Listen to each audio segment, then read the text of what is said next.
Es nerādīšu jums nekādas bildes, es esmu izvēlējusies vienkārši runu parasto.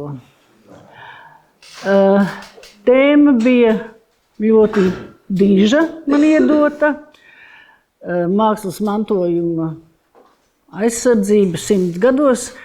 To es, protams, nespēju apgūt ne 10 minūtēs un varbūt arī ne stundā, varbūt vajadzētu vairākas stundas, bet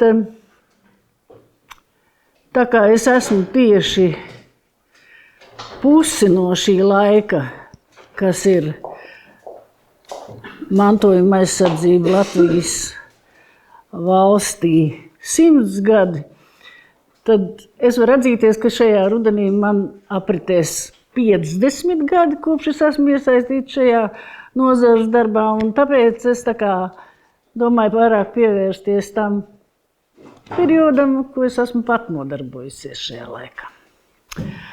Tātad sāku strādāt 1973. gada rudenī, oktobrī, šajā nozarē. Laimīgi esmu noturējusies līdz šim brīdim, patiešām tas ir gandarījums visai dzīvei. Tajā brīdī bija nodibināta iestāde, kas saucās Muzeju un kultūras pieminekļu zinātniskās pētniecības padome.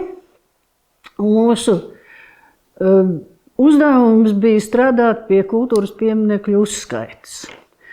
Un šīs uzskaites noformēšanas kultūras pieminekļu sarakstos.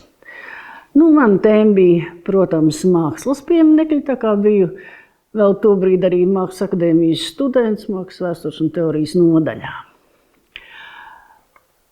Saņēmām mēs tajā laikā jau gatavus pāris nodrukātus, izdotus pieminekļu sarakstus Latvijā. Un amizantākais no tiem man šķita, un joprojām liekas, saraksts, kas bija nodrukāts 1959. gadā, kur rīkojumu par šī saraksta derīgumu bija parakstījis Vīlis Lācis. Un tajā bija 8 mākslas pieminekļi. 8. No tiem 8 mākslas pieminekļiem pirmais bija, protams, piemineklis Zvēji Ļeņinam, kurš mums vairs nav pieejams. Un nobeidzās saraksts ar Rīgas brāļu kapiem un brīvības pieminekļi. 1959. gads. Pa vidu tur vēl bija daži pieminekļi, kas atrodas kapos māksliniekiem, tātad autoru darbi. Pēc tam nākošais pieminekļu saraksts bija nodrukāts 1967. gadā, man liekas. Tur jau bija diezgan liela sadaļa ar mākslas pieminekļiem. Saraksts bija organizēts pa rajoniem, par šīm tipoloģiskajām grupām, bet mākslas pieminekļu saraksts vēl sadalījās vairākās tādās arī tipoloģiskajās grupās. Un man liekas, ka tas arī izrietēja no tām divējādām šī pieminekļu saraksta funkcijām. Viena bija tā aizsargājošā nepieciešamība tātad konstatēt šīs mākslas vērtības, viņas sistematizēt un iekļaut tātad valsts aizsargājamo kultūras pieminekļu sarakstā. Bet otra funkcija bija tas, ko šī iestāde nesa vārdu zinātniskā pētniecība. Respektīvi, grupēja šos mākslas pieminekļus tādās grupās, kādās parasti tiek grupēta visa māksla. Tas ir glezniecība, telniecība, dekoratīvā un lietišķā māksla. Un mēs veidojam to sarakstu arī turpmāk tā, jo tas tā kā bija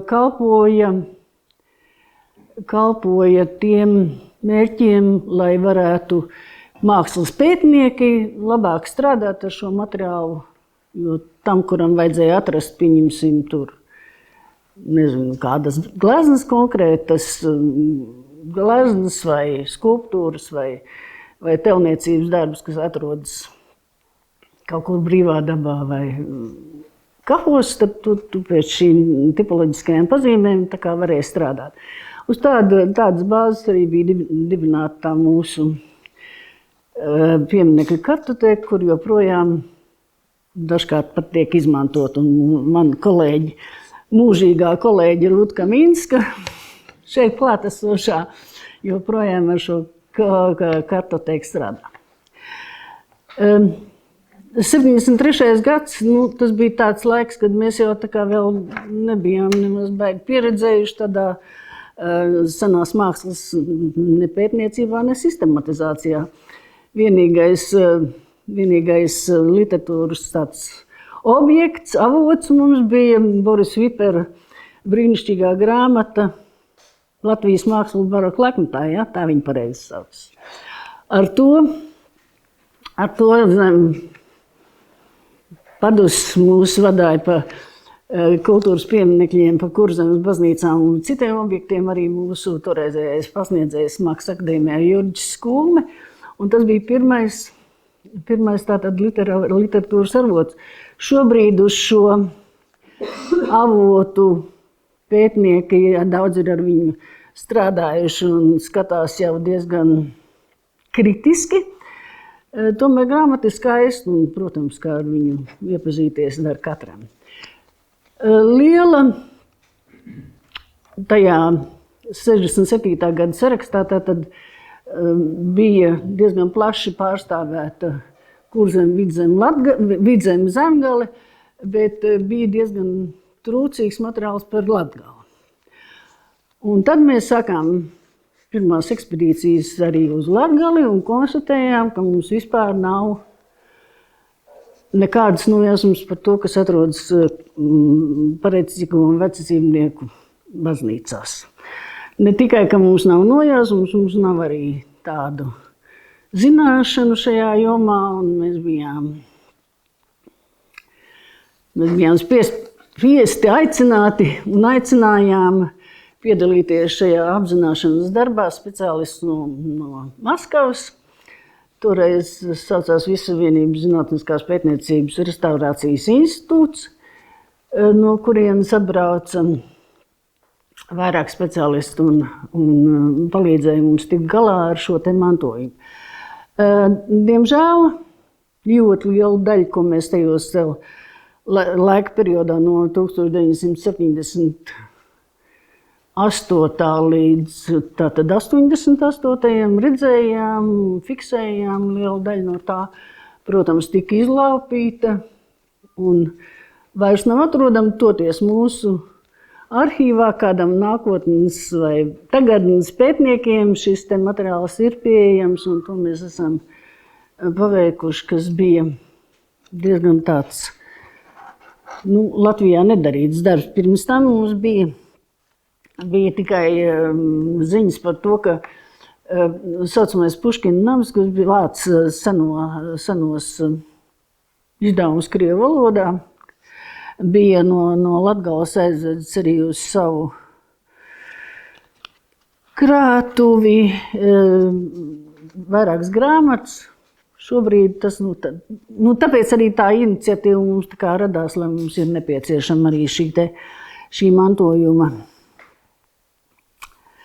mantojuma uzskaite.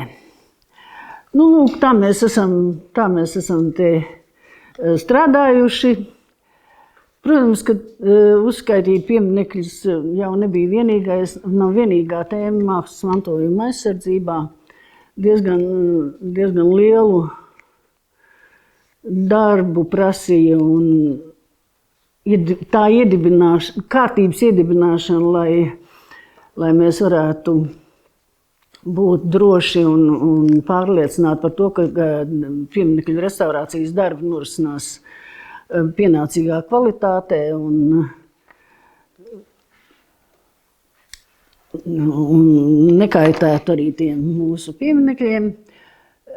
Pateicoties ļoti aktīvai Rundāles pils muzeja restaurācijas procesam un tām darbnīcām, kādas bija pilī, pateicoties tagadējā Nacionālā vēstures muzeja restaurācijas departamentam, toreiz restaurācijas centram, kur vadībā bija Sarmīta Gaismiņa.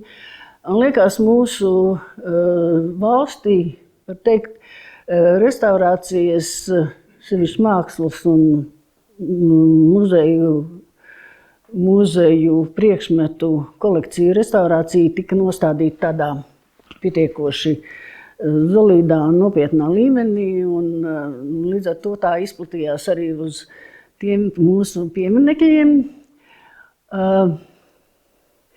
Tika ieviesta, un man liekas, ka šobrīd jau vairs nevienam nerodas jautājumu par to, ka ir nepieciešams veikt normālu dokumentāciju, ka visas darbības, kas notiek ap pieminekļiem un vispār ap jebkuru mākslas darbu, ka tās ir dokumentējams, un šīs dokumentācijas eksemplāri nonāk mūsu pieminekļu dokumentācijas centrā, un tā kārtība arī tika izveidot šajos gados. Es domāju, ka tas droši vien turpināsies, un tieši tāpat kā turpinās arī pieminekļu uzskaiti, jo laik pa laikam rodās aizvien jaunas dažādas līdz šim nezināmas vērtības, kā piemēram unikālie viduslaiku glaznojumi Rubenes baznīcā Valmieras rajonā. Tāds šo glaznojumu apjoms, viņš tā kā, gribētu teikt, cērt pušu to, ko mēs varam ieraudzīt Rīgas pilī, vai nerunājot par pārējiem objektiem. Tas vispār ir pilnīgs unikums, bet nāk arī tādi objekti, kuri attiecas jau uz daudz jaunākiem periodiem, piemēram, milzīgā vitrāža Daugavpilos kultūras nams, tas laikam ir,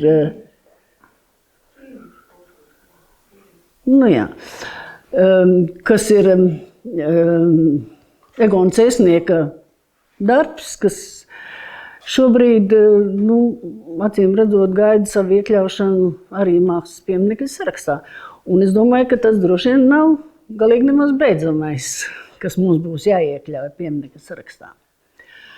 Tā, man teica, ka es nedrīkst ilgāk par 10 minūtēm runāt, un es arī, laikam, varētu, protams, vēl mēģināt atkāpties kādās atmiņās, bet vienīgais, ko es gribu šeit vēl pateikt, tad, kad es stājos tajā darbā, tajā 1973. gadā, man bija diezgan gara saruna ar toreizējo iestādes vadītāju arhitektu Juriju Vasiljevu. Es tomēr biju diezgan nepieredzējusi, un viņš man tur dikti tirpināja, un es, protams, man tā kā gribējās to darbu, un man likās, ka man tas arī droši vien varbūt patiks. Un es tur viņam tā kā turējos pretī un visādi, un beigās viņš teica, bet jūs taču saprotiet, ka jūs nekad neiegūsiet gandarījumu no šī darba. Acīm redzot, tajā laikā likās, ka tas ir bezcerīgi tur ņemties ap kaut kādiem pieminekļiem. Tad es gribu tagad apgalvot, ka cienījamajam Jurijam Vasiljevam galīgi nemaz nebija taisnība. Jo es tiešām esmu guvusi arī gandarījumu ne tikai tāpēc, ka es esmu redzējusi visu Latvijas skaistākos objektus, bet arī redzējusi un sapratusi, ka kaut ko var arī ietekmēt, ja ļoti grib. Tā kā es novēlu arī to nākošajām paaudzēm. Paldies par uzmanību!